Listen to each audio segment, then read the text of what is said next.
बिस्मिल्लाहिर्रहमानिर्रहीम, अस्सलाम वालेकुम। ये मनाजिर जो आपकी स्क्रीन पर चल रहे हैं ये अब तक के सबसे तगड़े मनाजिर हैं और आज समझ लें कि दुनिया की इस्टेब्लिशमेंट को कब्र में दफन कर देने वाले मनाजिर हैं। रूस और अमेरिका के नुमाइंदे पहुंच गए हैं सऊदी अरब जंग ख़त्म करने के लिए यूक्रेन की, और ये दुनिया का सबसे बड़ा यानी अफ़गानिस्तान की जंग से भी बड़ा इक़दाम यहाँ पर होने के लिए जा रहा है, क्योंकि मुकाबले में जो मुल्क था वो बहुत तगड़ा था, रूस था। और इस सारी सूरत हाल के अंदर सऊदी अरब ने किरदार अदा किया है।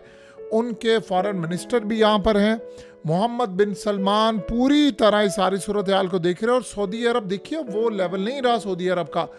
सऊदी अरब अब बहुत आगे चला गया है और इंटरनेशनल इश्यूज पर वो इन्फ्लुएंस करते हैं। अब कतर ने देखा कि इस सारे मामले पर हम रोल प्ले कर सकते हैं, उन्होंने वर्ल्ड कप ले लिया। सऊदी अरब ने कहा हम बहुत बड़ा लैंड है, हमारी मैशत बड़ी है, तो उन्होंने आगे बढ़कर ये मामला टेक ओवर कर लिया। लेकिन इस सारी सूरत हाल में एक बहुत बड़ा काम हुआ है, और वो काम ये हुआ है कि जंग तो बंद होने जा रही है। जिन जिन ममालिक में रिजीम से जो ऑपरेशन हुए, अमरीकी इस्टेब्लिशमेंट ने किरदार अदा किया, CIA ने किरदार अदा किया। जिन ममालिक में हुकूमतें चाहे गिराई गई, चाहे प्रेशर डाला गया, हथियार बिकवाए गए, उन सब की शामत आने वाली है। ये आप ज़हन में रख लीजिएगा, ये बहुत बड़ी शामत आने वाली है जिसका आप अंदाज़ा लगाएंगे। देखिए ये सारा काम जो हो रहा है वो अमरीकी इस्टेब्लिशमेंट को कमज़ोर किया जा रहा है। आप इमेजिन करें यूरोप का कोई नुमाइंदा ही नहीं है। अफगानिस्तान की जंग थी, इंडिया को भी बुलाया था, इंडिया का क्या लेना देना है, पाकिस्तान तो था ही।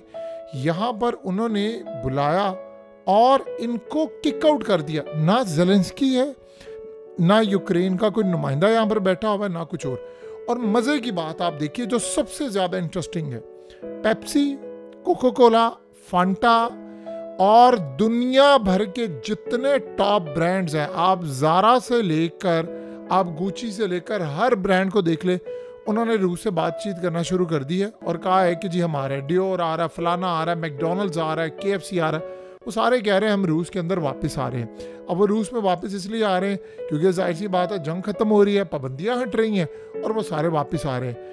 अब आप इमेजिन कर लें कि ट्रंप ने यूरोप से वो बदला लिया है। ट्रंप को असल में यूरोप से नफरत हो गई है क्योंकि उसको पता है कि यूक्रेन की जंग की वजह से मेरे साथ क्या हुआ, अमरीकी इस्टेब्लिशमेंट ने क्या किया, इन लोगों ने क्या किया।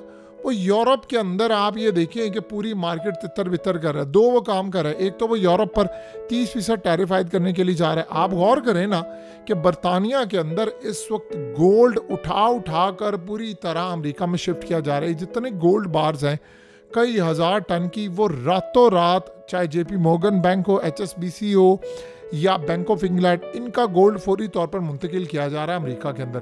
क्यों मुंतकिल किया जा रहा है? क्योंकि वो टैरिफ आयद करने जा रहा है गोल्ड के ऊपर।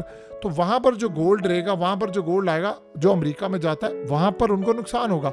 अब अमेरिका में जब वो लेकर जाएंगे तो उसके बाद जाहिर सी बात है कीमतें इनकी बढ़ेंगी, तो कीमतें बढ़ेंगी तो उनको फ़ायदा होगा। तो इस सारी सूरत हाल के अंदर उनको ये बात समझ आ रही है कि हमारा तबाही का वक्त आ गया है। यूरोप को पता है कि ट्रंप अब हमें तोड़ने के लिए जा रहा है। देखिए यूरोप टूट जाएगा, ये आप ज़हन में रखिएगा। नेटो ने भी टूटना है, यूरोप ने भी टूटना है। और आपको एक बात अच्छी तरह समझ लें, ये जो इत्तेहाद बनने के लिए जा रहा है, इस इत्तेहाद में रूस और अमेरिका की फौजें मिलकर मुस्तकबिल में लड़ेंगी। इनके दरमियान ट्रेड होगी, क्योंकि ट्रंप ये चाहता है कि मैं रूस को अपने साथ मिलाऊं और चाइना को करूं कमज़ोर। और ये हो भी सकता है आने वाले वक्त के अंदर। देखिए आप सस्ती एनर्जी आपको मिलेगी, आपको तेल, गैस, ये तमाम चीज़ें मिलेंगी। और इस सारी सूरत हाल में ट्रंप को ये बात अच्छी तरह पता है कि देखो हमने उनके सोवियत यूनियन के टुकड़े टुकड़े कर दिए, वो कमज़ोर नहीं हुआ। आज भी आप देख लें कि इतना ताकतवर हुआ है कि उसकी मैशत जो पहले थे अब ज़्यादा स्ट्रांग है। तो ये अब क्या हम उसका उखाड़ लेंगे जो वो इतना ताकतवर बन चुका हुआ है। तो इस सारी सूरत हाल के अंदर उसको ये बात अच्छी तरह पता चल गई है कि इन ममालिक को आप शिकस्त नहीं दे सकते, इनको साथ लेकर चलना पड़ेगा। यूक्रेन जंग बंद होगी तो मामलात आगे होंगे। अब आप ये सोचें कि अगली मुलाकात होने जा रही है डोनाल्ड ट्रंप की और पुतिन की, और वो भी सऊदी अरब के अंदर होगी। तो सऊदी अरब ने एक बात तो बड़ी क्लियरली बता दी है कि अखाड़ा सज चुका है। देखिए मिडिल ईस्ट के अंदर अरब ममालिक में पैगाम चला गया है कि ट्रंप अमरीकी इस्टेब्लिशमेंट से नफरत करता है। देखिए CIA को वो तोड़ने के लिए जा रहा है बंदा, CIA के टुकड़े टुकड़े करने जा रहा है, बिल्कुल नई तर्ज के बंदे ऐड करेगा। FBI के साथ वो करने जा रहा है। उसने रॉबर्ट एफ कैनेडी जूनियर को जो लगाया है, वो आप देखिए उसने आते ही उधम मचाना शुरू कर दिया है। जो खुफिया ताकतें और ये तमाम लोग, इस सारे का सारा काम जो हो रहा है वो आप सबके सामने। इस सारी सूरत हाल में जो सबसे बड़ा मसला है वो है जंग बंद होने जा रही है, और उसके बाद पुतिन भी तैयार हो गया है कि वो ज़ेलेंस्की के साथ मुलाकात करे और एक टेबल पर बैठे, और ये गालिबन हम अपनी आंखों से देखने के लिए जाएंगे। हो सकता है सऊदी अरब में, हो सकता है किसी और मुल्क में, या जो भी सिनेरियो हो। बहरहाल इस वक्त ट्रम्प ने किया क्या है कि ज़ेलेंस्की को आउट किया है और यूरोप को भी आउट कर दिया है। अमरीकी बैठे हैं और रूस बैठा है, और बैठकर वो मामला तय कर रहे हैं और वो उन पर पाबंदियां हटाने जा रहे हैं। देखिए ये जो जंग थी इसको असल में अमेरिका चला रहा था। ये लॉन्ग रेंज मिसाइल, अटॉमिक्स मिसाइल और फलाना मिसाइल ये किसके थे? यूरोप के थे। सवाल ही पैदा नहीं होता। अमेरिका के थे, वही उठा उठा कर मारे थे। तो ट्रम्प ने आकर कहा कि भाई वो $350 अरब जो तुम्हें दिया था यूक्रेन को किधर है? वो तो जर्नैल खा गए, वो तो एजेंसियों के लोग खा गए, वो तो ब्यूरोक्रेसी खा गए, वो तो इनके सियासतदान खा गए। सो लिहाजा इस सारी सूरत हाल में वो पूरी तरह मामला तय करे। यहाँ पर बातचीत क्या हो रही है अब जरा ये समझ लें। देखिए खाली ये रूस की शिकस्त लोग सोच रहे थे, ये नहीं हो रही, ये रूस की जीत हो रही है। आपको पता है जो यूक्रेन का इलाका रूस ने फतह किया वो रूस को मिल जाएगा, और उसके नीचे जो ज़खायर हैं ट्रिलियंस ऑफ डॉलर के, इन्होंने उसकी मईशत को नुकसान पहुंचाने की कोशिश की।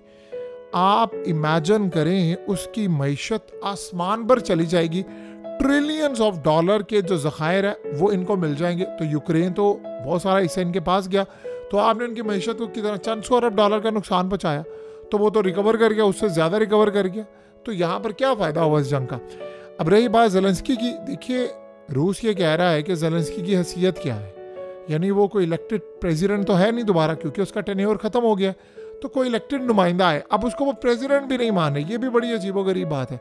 सो जो मामला तब होने जा रहे हैं ये कोई छोटे नहीं है। बदले में ये बात आप ज़हन में रखिएगा, ट्रम्प राजा बनना चाह रहा है और वो बन जाएगा। उसकी वजह ये है कि देखिए ये इतना बड़ा एहसान है, रूस भी चाह रहा था ये जंग बंद हो, उस पर पाबंदियाँ हटे।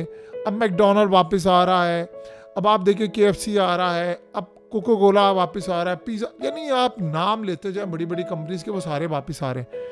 आप बताइए कि अजीब मामला क्या चल रहा है। अजीब हैरान कुन मामला ये है, इनके जाने के बाद वहाँ पर जो सारी चीज़ें थी, वो लोकल मार्केट्स थी, वो सारी की सारी रूस की लोकल कंपनियों ने कैप्चर कर ली। अब उनके लिए मुश्किल हो रहा है कि दोबारा मार्केट में आकर हम कैसे इस सारी सूरत हाल को टेक ओवर करेंगे, हम कैसे अपनी जगह बनाएंगे, क्योंकि उनका रेट भी सस्ता है, उनका टेस्ट भी अच्छा है, चीज़ें भी बेहतर हैं, और लोग आप उनको तबाह नहीं कर सके। आपका क्या बनेगा? अब जब आप मार्केट में वापस आएंगे तो वो रूस की टर्म्स एंड कंडीशन पर आएंगे। तो रूस तो इस जंग से शिकस्त नहीं खा गया था, तो शिकस्त तो ये लोग खा कर गए हैं। सो लिहाजा अब सबसे बड़ा मामला ये है, तेल की कीमतें नीचे जाएंगी। अब अमेरिका काम ये करेगा कि अपनी मैन्युफैक्चरिंग बढ़ाएगा और वहाँ पर ईज करेगा। और देखिए उसको यूरोप नहीं चाहिए, जो एनर्जी हो या जो चीज़ें हों वो सारा कुछ मिलकर वो रूस के साथ करेगा, और रूस से चीज़ें लेगा, उससे जो चीज़ वो यूरोप से लेता है वो रूस से लेना शुरू कर देगा। तो यूरोप की उसकी ज़रूरत नहीं। यूरोप बहुत बुरी तरह तबाह होने जा रहा है, इसका सवाल नहीं है, ये टुकड़े टुकड़े होने जा रहा है। देखिए यूरोपीय यूनियन ने आज नहीं तो कल टूट जाना है, नेटो टूटने जा रही है। अब आप देखिए ना ज़ेलेंस्की ने क्या कहा, उसने यही बात की है कि भाई ठीक है, अगर अमेरिका नेटो से निकलता है तो यूरोप अपनी नेटो की फौज बना ले, और अगर ज़रूरत पड़ती है तो वो अमेरिका और उनकी ताकतों के खिलाफ इस्तेमाल भी होगा। सो लिहाजा कुल मिलाकर अगर हम सारी सूरत हाल का जायज़ा लें तो मामला तो आपको बड़े क्लियर नज़र आते हैं कि यूरोप का खेल ख़त्म, यूरोप की वो ताकत भी नहीं रही, और यूरोप खुद ज़वाल का शिकार इस वक्त हो रहा है। ये बात आप समझ लें। अब जो उरूज का टाइम है, देखिए इतने वर्ष टाइम के अंदर रूस ने अपने आप को सर्वाइव कर लिया। अब इस्टेब्लिशमेंट दुनिया की टूट रही है, तो जब अच्छा टाइम अब शुरू होगा तो आप सोचें कि रूस कहाँ से कहाँ निकल जाएगा। इस अच्छे टाइम के अंदर रूस उन ममालिक को कभी नहीं भूलेगा जिन ममालिक में रिजीम चेंज ऑपरेशन हुए, रूस की वजह से हुकूमतें गिराई गई, तेल नहीं लिए गए, और उन ममालिक को वो छोड़ेगा नहीं जिन्होंने मुश्किल वक्त में उसका साथ नहीं छोड़ा। जैसे इंडिया ने साथ नहीं छोड़ा, चाइना, ईरान, इन ममालिक ने, बेलारूस वगैरह, ये ममालिक, और इवन कि श्रीलंका, इन्होंने साथ नहीं छोड़ा। श्रीलंका की तो चलिए हैसियत नहीं है, इंडिया की तो है ना। तो इस सारी सूरत हाल में आप देखेंगे कि वो मुश्किल वक्त में साथ देने वालों का ख्याल किस तरह रखता है। सो यही वो सारी सूरत हाल इस वक्त पैदा हो रही है आने वाले वक्त में। बहरहाल लाजवाब है।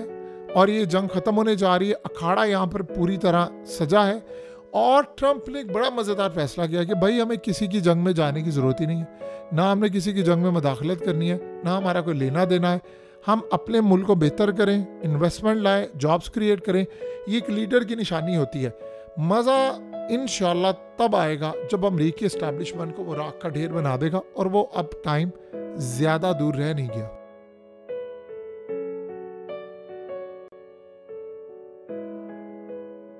हकीकत टीवी को सब्सक्राइब करना मत भूलें, वीडियो को लाइक करें, शेयर करें और कमेंट सेक्शन में अपनी राय का इजहार ज़रूर करें।